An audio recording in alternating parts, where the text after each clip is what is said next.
Friends, ఈ అమ్మాయి పూజారిని గుడ్డుతో కొడుతుంది.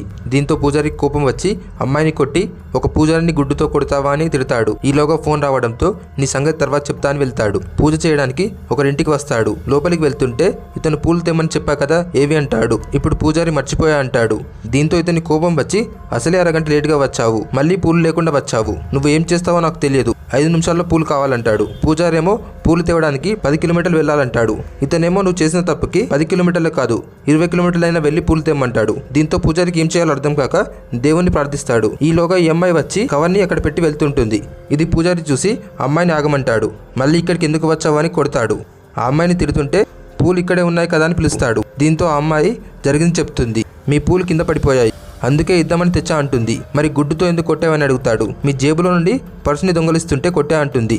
దీంతో ఆ అమ్మాయికి సారీ చెప్తాడు. ఈ అమ్మాయి చేసిన పని నచ్చితే ఖచ్చితంగా సబ్స్క్రైబ్ బటన్ క్లిక్ చేసి జై హింద్ అని కామెంట్ చేయండి.